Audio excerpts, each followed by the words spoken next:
Have you ever felt like you're just struggling? Like life feels heavy or confusing or just plain hard?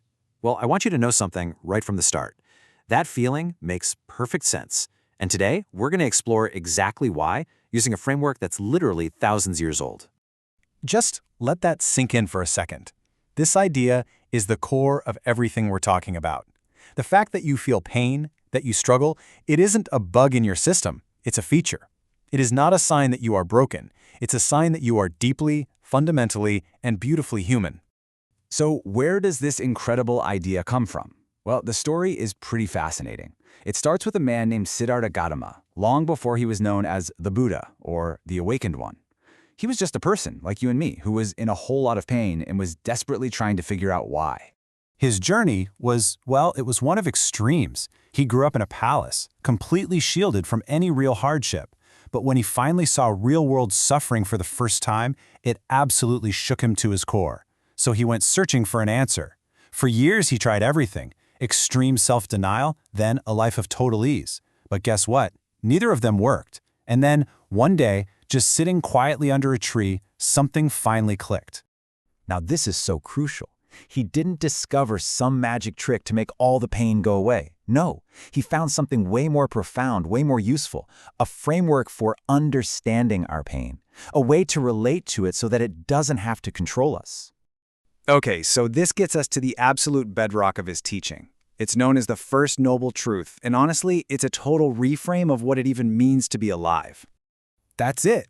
Seriously, that is the entire teaching. Notice it doesn't say that life is suffering. It says suffering is an unavoidable part of life. It's a package deal, you know? Being alive means you're going to have moments of pain, you're going to experience loss, and you're going to feel that unique ache of wanting things to be different than they are. And when you really get this, it's so compassionate. It means your pain isn't some personal failure. Your anxiety, your sadness, your struggles, they are not evidence that you're doing life wrong. They are simply proof that you are a human being. Your nervous system can't even begin to settle until it feels seen. And this truth, it sees our reality so clearly. So, how does this ancient wisdom connect to what's happening inside our own bodies right now? Well, it builds a perfect bridge to our modern understanding of the nervous system. To see how, let's think about your mind as having two different modes of operation. So on one hand, you've got what we can call the child brain. This is your survival system. It's lightning fast, it's reactive, and it sees the whole world in black and white.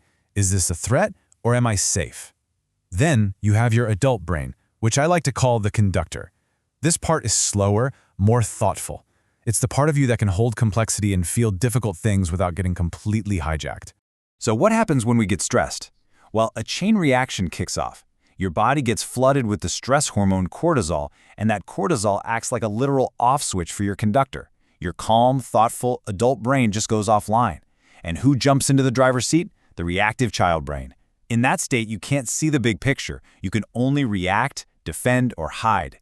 In this biological tripwire, this is what brings us to the absolute heart of this whole explainer. It's an idea the Buddha called the second arrow of suffering. This right here is so important. When you fight your pain, when you feel ashamed of it, when you tell yourself, I shouldn't be feeling this way, you're actually adding a second layer of stress, a whole new flood of cortisol, right on top of the first. You're not just in pain anymore. Now you are suffering about being in pain. Think of it like this. The first arrow is the initial event. It's the disappointment, the loss, the tough conversation. This arrow, it's often just unavoidable. It's life happening. But the second arrow, the second arrow is the one you fire at yourself. It's the shame. It's the judgment. It's that voice in your head that says, why can't I get over this? What's wrong with me? This second arrow is the one that does most of the real damage. And this brings us to that famous saying that sums it all up so perfectly. Pain, that first arrow, is inevitable. It's a given. But suffering, the second arrow, that's the story we tell ourselves about the pain. And that reaction, that is something we can actually learn to change. So, the big question is how?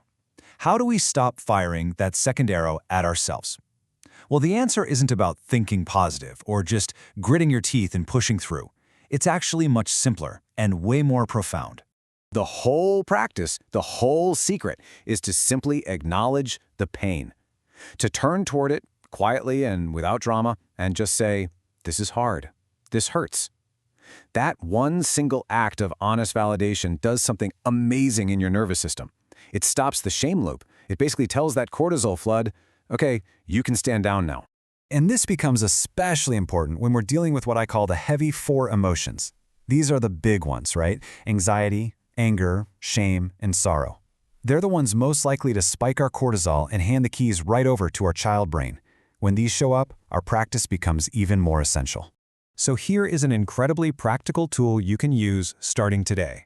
The next time you notice one of these strong emotions flaring up, just pause. Step 1, notice it. Step 2, place a hand on your chest. That physical touch is really grounding. And step 3, just say these words to yourself. This is a moment of suffering. Suffering is a part of life. May I be gentle with myself right now. That's it. That's the whole move. You're not trying to fix anything or make the feeling go away. You are simply stopping that second arrow. You're sending a direct, clear message to your nervous system. I see you. I'm not at war with you. You are safe enough to settle. And that's what allows your conductor, your calm adult brain, to slowly start coming back online. In the end, what Siddhartha discovered under that tree wasn't an escape from reality, but a way to actually live in it with more clarity and kindness. The initial pain, that first arrow, that's not the real problem. The second arrow is. And the second arrow always is the one you have the power to put down.